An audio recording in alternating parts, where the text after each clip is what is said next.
For a robot to walk, it has to be able to see itself.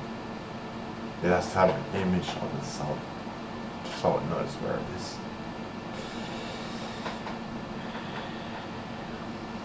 So, how am I supposed to fit that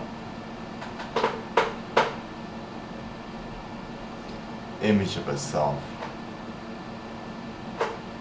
and how it affects the environment in under 20 variables?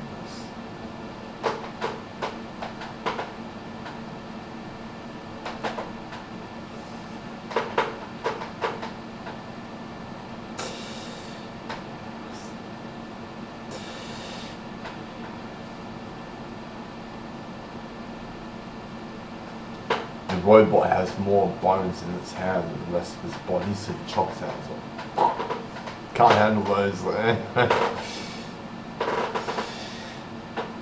But remember, without a hand, you can't do anything. You know? It's a quadruped.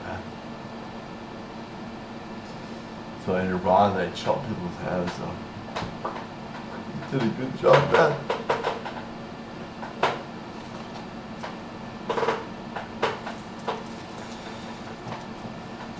See it on TV what it's like in Iran. See this little half brown man with his hands chopped off.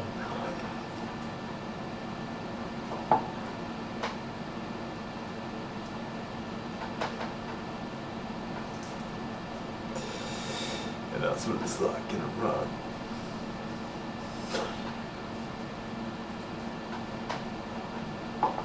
You see, they've created something beautiful now. A man without hands is an ugly thing. Because you've taken away all he can't do anything. That's what I learned about robots. Without hands, you can't do anything. You lose your hands, you're fucked.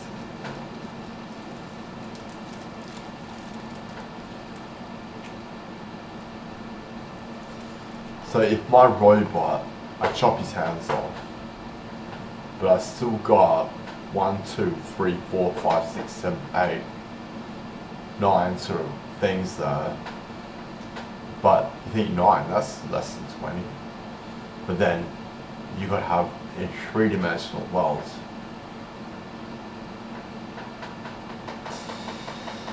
And so it times out by 3, 18. And now I'm just under. And so, but don't I need position and velocity? Yeah, you gotta, it's not realistic without momentum.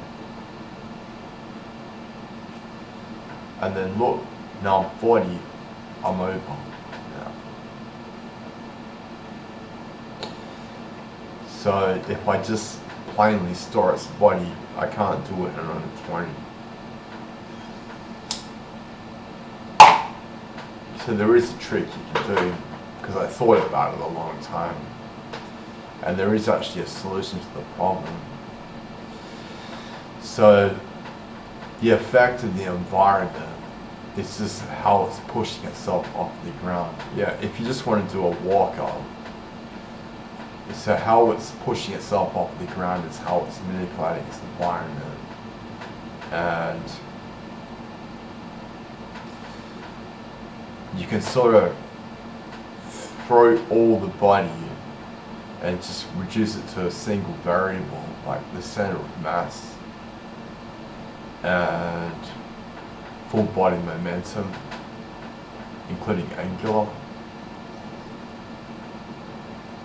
and that'll get you under 20. And then the pointers come in and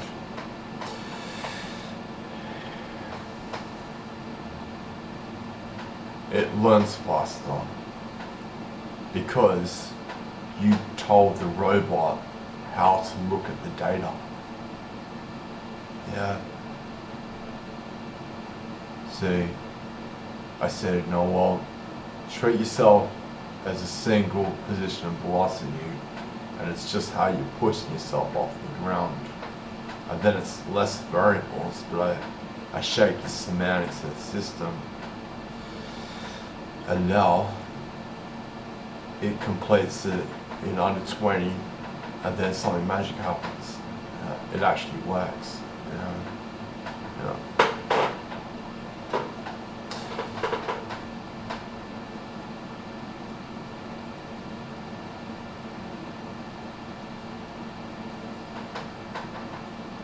Like little things are powerful, and big things, then the robot doesn't work.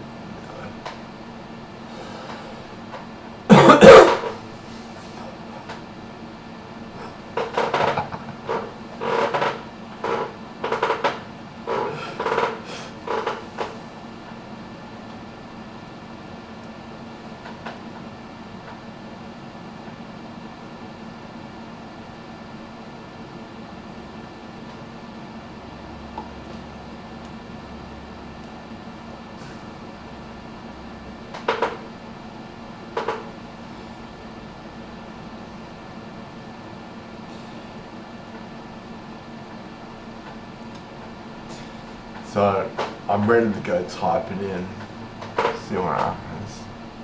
That's how you get it in under 20 variables, no matter the complexity of the body. Okay, so what if I need to have two having a bite? I've already used up my 20 variables, but I need to include the robot manipulating another body.